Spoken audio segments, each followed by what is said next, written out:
I'll be very grateful if you could kindly put your cell phones on silent mode. We're just waiting for one of our panelists to come in, and we will start very shortly. Thank you for your patience.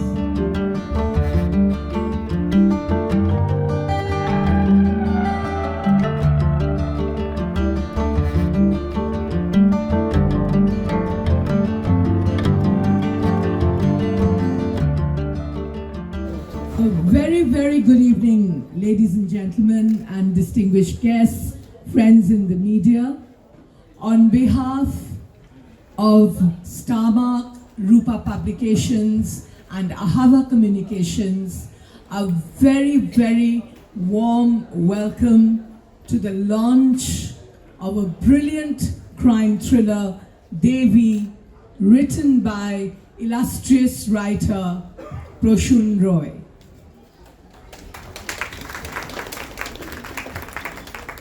Ladies and gentlemen, we are delighted to have on the panel veteran media personality, Ms Monideepa Banerjie. You can be louder than that. Very talented and popular actor, Joy Sengupta.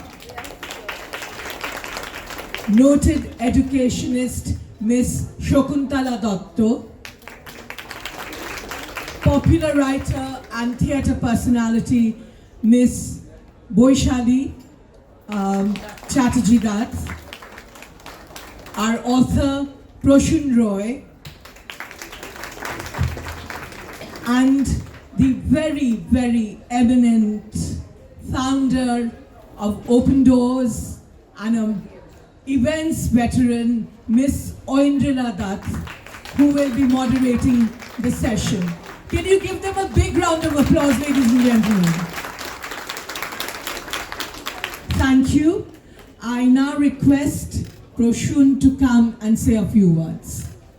Thank you everyone for coming here this evening. Onek dhonnobad shobaike. Shubho Bijoya. And thank you so much for supporting me, my works, my writings. I would take just a minute to thank all the people over here. Thank you, Joyda. Joyda I have known for quite a few years, and he has been like a mentor, an elder brother. He has helped me a lot in my creative journey. Thank you, Joyda, for making time and coming here. Monideepa ma'am, I'm really thankful that you could take time out of your busy schedule and come here today. Thanks a lot. Thank you, ma'am, Ms Shakuntala Datta. She is a former teacher of La Matinee for Boys, and ma'am has been an inspiration for me in my journey as an author, I would say. I had learned English from her, and whatever I am able to write, I think it's because of ma'am, definitely. Thank you so much, ma'am. And thank you, Baisali for being a part of this panel. Thanks a lot for making time for this. Thank you, everyone. I won't delay much. Onek dhonnobad for all your support. I hope you would like to read this book. This book is a crime thriller, but it has an element of the city of Kolkata, about the festival of Durga Puja, and they also play a role in the entire journey of the story. So I'm sure you would enjoy reading it. Thank you so much.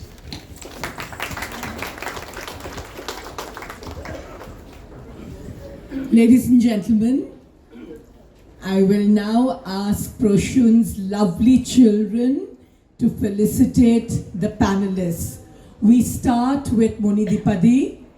Can Ekalavya come and felicitate her?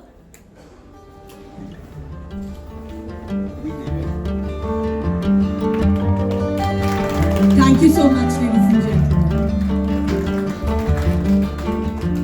Joy Sengupta, Ekantika.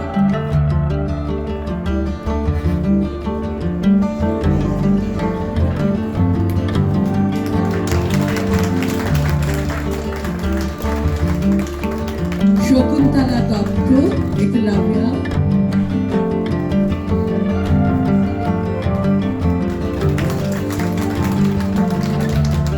Baisali Chatterjee Dutt, Ekantika.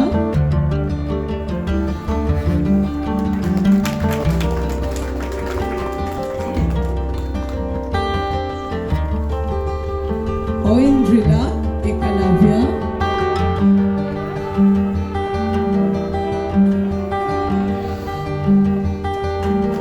And I would request both Ekalavya and Ekantika to felicitate their dad.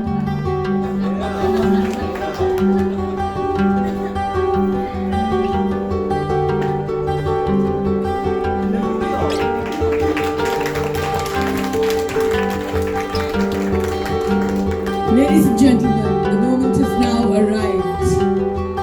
I will request all the panelists to rise and formally launch DEVI in Kolkata this evening.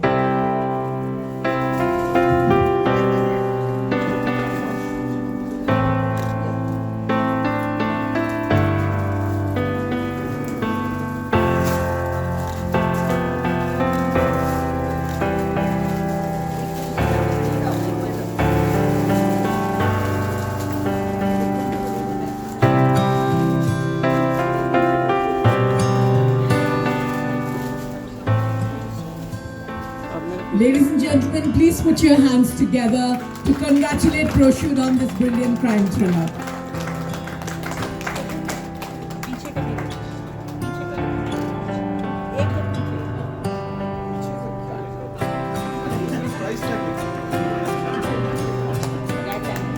Thank you so much. Ladies and gentlemen, I now hand over the session to Oindrilla, and please enjoy the evening. Thank you so much. Welcome everyone to the launch of DEVI, Mystery of the Kolkata Murders by Prasun Roy. And this has a kind of familiar feel to it because the last time we were here together, Prasun was launching his book, Samurai. And I'm going to go straight into this and ask you the first question, Prasun. From your journey from a samurai dream to this, why did you choose this murder mystery format after that, which was all about research and putting up the story of an unsung hero that not many people knew about? What were those what kind of challenges did you face there, and how were they different here? Was this easier? So, what I would say is that fiction is something which we all start reading when we are children. So fiction is what makes us book lovers, and a creative instinct comes when you do writing short stories or anything. It starts with fiction only. So this was a book which I had conceptualized many years back. So, and I finished writing this about 1.5 to 2 years ago. So, and the journey of writing a fiction is totally out of your own imagination. So this book, I first started with the title. The title DEVI came to my mind. Without the concept. Without the concept and the idea of Akal Bodhon. DEVI and Akal Bodhon. That untimely awakening of the goddess. Yes. To make an end to anything that is evil happening. So that was the idea which was behind writing this book, and the story gradually unfolded. The story of Rash Bihari Bose, the unsung heroes, it requires a lot of research, and that is something which I enjoy doing, to uncover the facts about them which are there in history, but they are not in sight of us in this era. So that is the difference between the two. But as an author, I enjoy writing both. So it's not something genre specific. So I love doing both. Enjoy writing. Good. I'm going to ask Monideepa my next question. No? Okay. I like asking them. I've been at the wrong end. Remember, a number of times. It's time for you. Okay, easy. Monideepa, who are some of your favorite crime writers? Number one. And number two, what is it that you think is similar with the way they write and what Prasun has written here, DEVI, other than the fact that it is a really racy, unputdownable book?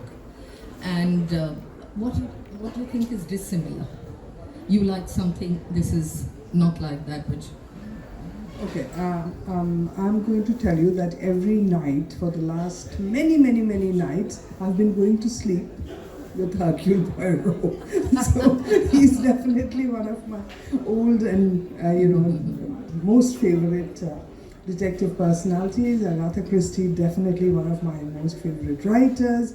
Lately, influenced by my daughter, I have been dabbling in the more modern stuff. One of them is a Japanese writer who is like completely psychological and quite haunting, like most Japanese novels actually, you know. Like if you, and films, if you read your Murakami and stuff, they do things to your head. And this person, Keigo Higoshima, I think his name is, he also does crime, but he talks about murders and killings and whatnot, but there is such a psychological angle to his entire telling. Well, it's like completely gripping. And other than that, my favorite a few years ago, after I finished reading all the Harry Potters, was Rowling's, anonymously written books. Those were great, I just loved them. Silkworm and Cuckoo Calling or some such thing. I hope you all have read them. If you haven't, and you thought you stopped with Rowling at the Harry Potters, strongly recommend them. Now, comparison with Devi, it's a little hard to compare, I mean, honestly. But what is interesting is the Devi is happening in a city I know. During a Durga Puja, I don't want spoilers, but in a Durga Puja, I know. So that was a huge attraction as I slipped through the book. I'm of course completely horrified by the number of murders in this story. I'm not going to tell you how many, but I was telling Prasun that I had actually sat and counted the number of bloody and gory murders, and it was wow. Sorry, did I give away a lot? No, I haven't said a word about how and who and when and what the numbers are. So that made it a very racy and fascinating reading. And the characters, I must say, Prasun, some of the cops are like people I have met in Lal Bazaar. So they were very familiar. The journalist, sorry, in the book also very familiar. So basically, a whale of a read. I loved it. Thank you. A journalist you can really empathize with in so many ways. And Prasun, I'm going to come back to you. You mentioned Durga Puja and the goddess. Now, Shakti, Devi, the worship of Devi, Shakti, is all, the feminine divine, is all about the fight between good and evil, conquering evil. It's all about restoring the balance between good and evil and bringing back a natural order to the universe.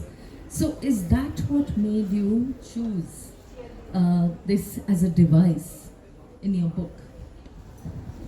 Yes, I would say that, like I told you when you asked me the first question, the Devi and the Akal Bodhan is what inspired me to go about this story. So definitely it's the strength, the divine power which exists, which establishes the balance between good and evil. And it's not just about a feminine power. That power can be in anybody. So that is what also is a search for Devi in this book, where you are not just looking for a murderer, you're trying to identify the protector or the entity which is trying to establish a balance between that, or establish that order over here. So that is what I would say. It's symbolic. And okay, my question is for you, Baisali.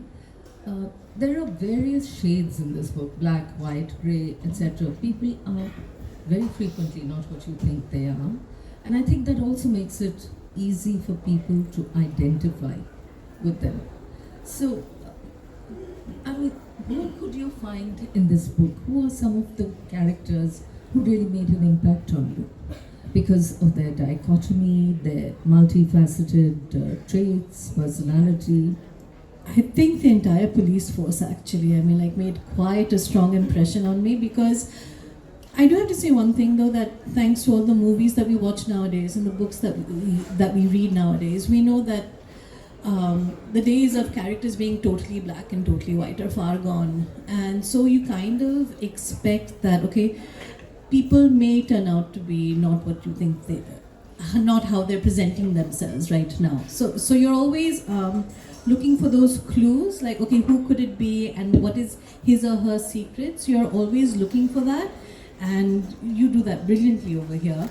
So I think I was expecting people to not be who or what they are. Nowadays, I mean, in any book I read, I'm always open to the possibility that there are going to be these big surprises. What's fun is when the surprises finally reveal themselves. So that is what I definitely enjoyed about this book. Police force, a reference to the police force, Prasun, that brings me back to you. There's so much detail about how investigations happen, the storage of data, little technical details on how you beat the closed circuit CCTVs, etc., etc. So, did you do a lot of research? What went into this? Because you're quite fascinated by this also. Yeah, so yeah, research definitely was there. I tried to study the working patterns of such investigations and how they happen.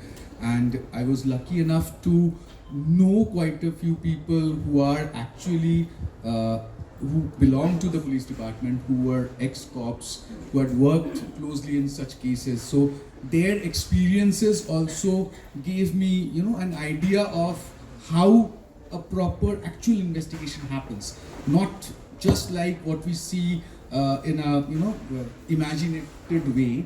It's about how actually on ground they work. So there are quite a few details also which you would find about the murder weapons and the things that have been used, and they have been worked out in a way that you get to see the findings through the eyes of a cop who is actually investigating something in real life. Okay. And you know, Joy, this one thing that hits you about this book is the inherent sense of drama. It's really, every turn there's something really dramatic happening. And as somebody from the theatre, what do you make of it? How did that impact on you? Well, the most dramatic premise in a crime is it's unsolvable. That's always the biggest drama. And it starts or comes to a point where you feel, okay, this can't be solved. Or when you come to racing against time, that's the next drama. That you have a certain deadline, you have a certain pursuit, and it has to be achieved within a stipulated time, and you can't achieve it. That's when the drama comes in. Drama doesn't always come from conflict of characters. In literature, drama comes from conflict of premises, conflict of situations, and stuff like that. So over here, the race against time was the biggest drama, which more than theatre is achievable in cinema. Because cinema is about time and it plays with time. So cinema attempts drama by playing of time, making characters race against each other, and because the audience pulse is also racing and they want to save some characters are always, you know, redeemable in the eyes of the audience, and they want those characters to be saved or those characters to succeed. And so that movement towards climax, and then any good or great book or cinema is about not the climax but the anti-climax, right? Especially in the thriller. So that how you play the anti-climax, is it like any other anti-climax that you have read? Because there are a lot of smart people around, literate smart people who will say, oh, I already knew what was the culprit and what's going to happen. And that's the idea of smart reader, you know, who want to prove that they are smart. So how do you befuddle them and you know, trip them? That's where the drama lies. Yeah. Prasun, what was the real challenge here? To maintain a racy pace, the very gripping unraveling of facts, or to maintain veracity? Or what was the challenge here? The challenge in this particular book, I would say, was to maintain the visual effect which you see. In this entire story, I have tried to portray every line so that a reader can actually see what is happening in front of their eyes. So it's like a visual treat that I wanted to give. Visual treat about the city, visual treat about the events that are happening, visual treat about the murders being taking place, how, why, and everything, so that the reader can actually see it like a movie unfolding in front of their eyes. And it should not be too lengthy. That is what I wanted to make the book Not at also. all, in fact. So this was a challenge, but I tried to make it more and more visual for the readers. I want to ask a question without any spoilers, but I want you to give me your reasons for this answer. So I'll start with you. Do you think, and that's a question that comes up in this book, do you think the end justifies the means?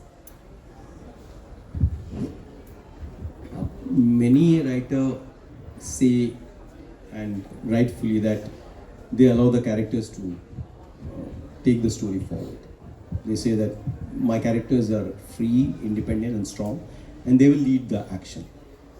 Some writers who are prolific crime thriller writers, they always first create a structure and then fill in the blanks. So Raymond Chandler or someone, they would create a structure, create a possible ending, and then fill in the thing. Because they're very smart people. They know that their structure or premise has got fan, and the fans want the same structure to follow in everything. I, in my growing up years, was a big fan of Perry Mason. And the Perry Mason had a particular kind of structure. I knew that the case will not be solved till the last day in the court. It will always be solved in the court on the last very day, and the last deposition will throw up a surprise where it will happen. So he must have planned it, the whole thing, right from the beginning. I don't know Prasun's process, because Prasun started as a children's writer, and he looks like a children's writer. He's such a child in himself. And then he went on to biographies, and now he's come to crime. So I really don't know Prasun's process, how he would have attempted the whole thing. But knowing Prasun, he has a certain classical mind. I personally feel that Prasun thinks and writes in a classical manner. His subjects, when he looks at them, he looks at them with a certain classical aesthetics, if you know what I mean. They are not always rough-edged. They are not always running helter-skelter. There's a certain classicism that he follows, that aesthetic that he follows. So I think he would have carried the narration in a natural manner and then arrived at the ending. I don't know, I could be totally wrong. Monideepa. I think, having had to write quite a bit myself in my lifetime, I think yours is a very tightly planned plot. Otherwise you can't have, I'm sorry, spoiler alert, that many murders and just have loose threads hanging here and there. So I think it's a very tightly plotted, tightly written, book. I don't know, Prasun, would you agree that you plotted every move before you let your characters take over? I agree. In fact, that's why I was so surprised that he said I chose the name first before the idea, because the idea is so powerful. It's very clear that there are no more how things unravel. Yeah, I did plot the structure, like Joyla and Monideepa said. The plot needed to be there so that the storyline doesn't deviate out in any of the chapters. But the narrative is something which came in naturally, what Joyla again said. So when I'm describing about the city, when I'm describing about each day of the festival, and then suddenly at a peak, a murder happens. So that is something which came naturally, but the entire thing was definitely structured, I would say, and it helped me a lot. I want to ask a question to Shakuntala Datta now. You taught him English. So, when he was your student, two questions really I want to ask you. One is the same question, that do you think the end justifies the means? That's a dichotomy that we have to deal with in his book. And did you see the signs of him becoming this psychotic thriller writer or a biographer or what?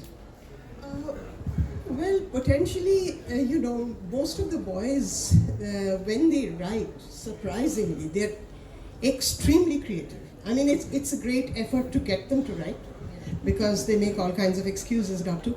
But when they do write, it's incredible how much talent there is. And I know that many of them will not follow it through. Many of them will not keep writing. And so yes, Prasun was definitely there amongst the bright creative minds. And with everyone, it's the same thing. Do keep writing. Yeah, you have it in you. Why don't you keep writing? Yeah, this was good. This was, maybe, you could think over it a little. But, generally it's the same thing every time. And yes, Prasun was definitely there amongst the other very, very bright writers that were in the classroom and that did write, under duress, of course. Yeah. Okay, and that question, Shakuntala, that do you think the end justifies the means? If you ask me, personal value system, I would say no. But then, as far as the book is concerned, the justification of the character seemed to me very logical, very logical conclusion of what he had been doing throughout. Don't want to identify. And so, yes, I mean, it followed a certain logic that the writer had thought out. To me, personally, well, I wouldn't accept it, but the thing is that it is logical in the construction and in the frame of the narrative. Thank you. Baisali. I think I would agree. I definitely do agree that as a person living in a certain society and the structures and laws and norms of society, you need to follow the rule of law. But then when the rule of law takes so long, then what do you do? And I think that is what DEVI has us questioning. And so as an audience, when I'm, as a reader and as an audience member watching movies and plays, I mean, like, that's when you're like, yeah, go for it, go get them. And you really, really root for the underdog, you root for the vigilante. But then when you step out of the shadows and back into broad daylight, then what? I know there's no end to it, but that is something, and I think that's a tribute to this book, that is something that set me seriously thinking.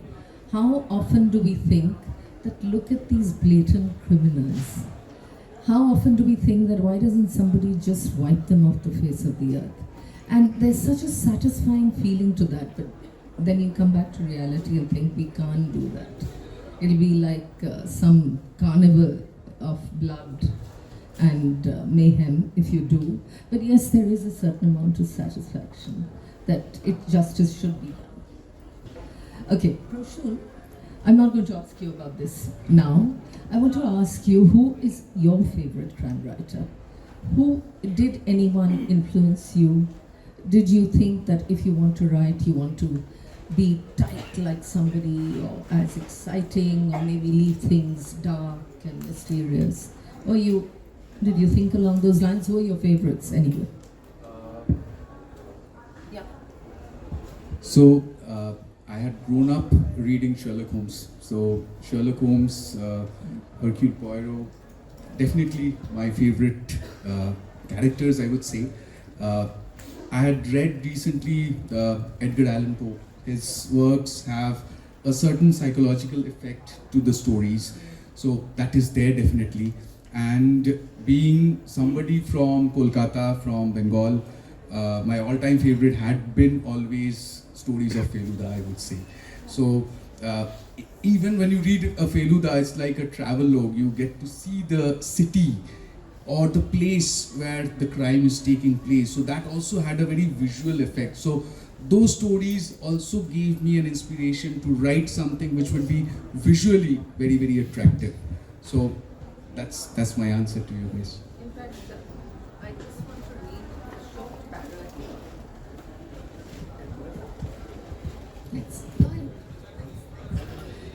He's talked about the visual effect and cities, and it's like a travelogue. And this is obviously a city he knows and loves. There was an air of festivity, and the younger generation was already out in the streets, flaunting their new clothes. The beats of the drums, the blaring of popular Bollywood numbers from speakers charged the atmosphere. Footpaths were fortified with bamboo barricades, and the number of traffic policemen had been increased. An abundance of street food vendors cooking their secret recipes from early in the morning, as potential customers could start arriving anytime. The 5 days of mega celebrations and an equal opportunity for business would grip Kolkata during the festivities. This was one time during the year when everybody, irrespective of religion, caste and creed, would celebrate the festival of worshipping Durga Puja. বইটা thriller, যেটা ইংরেজিতে আমরা বলে থাকি হু ডান ইট, অর্থাৎ ওই ধরনের crime thriller যেখানে একটা ক্রাইম হলে পরে সেটা কে করেছে সেটা সেই ভাবনা চিন্তাতে পুরো বইটা কভার করে, এবং তাকে খুঁজে বার করা অবধি যে টান টান রোমাঞ্চ এবং তার মধ্যে যে নানান রকম ক্যারেক্টার ইন্ট্রোডিউসড হয় যারা আমাদের দিন রাত তোলপাড় করে দেয় যতক্ষণ আমরা বইয়ের লাস্ট পেজে পৌঁছাই, সেটা নিয়ে হচ্ছে বইটা। কলকাতায় এটার ল্যান্ডস্কেপ, দুর্গাপুজোর টাইম লাইনটা হচ্ছে এটার ক্রাইম হওয়া এবং ক্রাইম সলভ করার টাইম লাইন, এবং এর মধ্যেই এই বইয়ের পুরো ছকটা এবং বইয়ের পুরো মজাটা।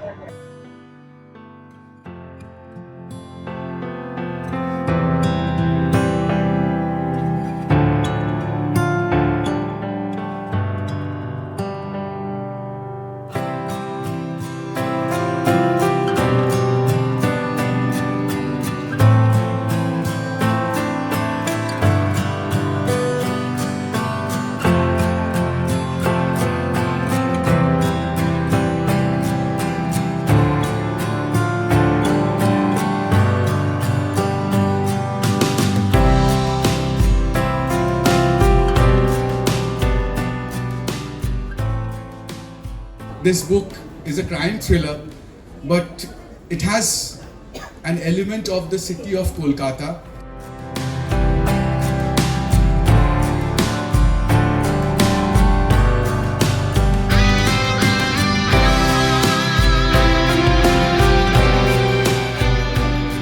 Well, I just love reading books. I read a lot of them, and this was another one that was, given to me to read, and I enjoyed reading it. Like I said, I have been through my period of reading only love stories or science fiction or children's books, but crime thrillers are something that always interest me, always excites me.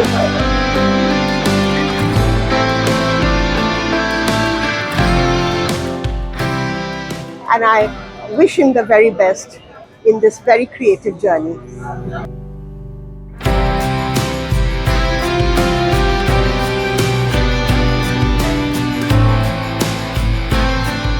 Devi is the title of this book, and Devi, is the question which will haunt you as long as you read this book.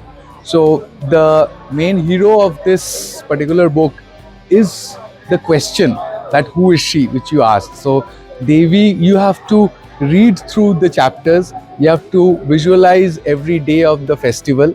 So she represents a lot. She represents power, she represents love, she represents justice, she represents our city, she represents us.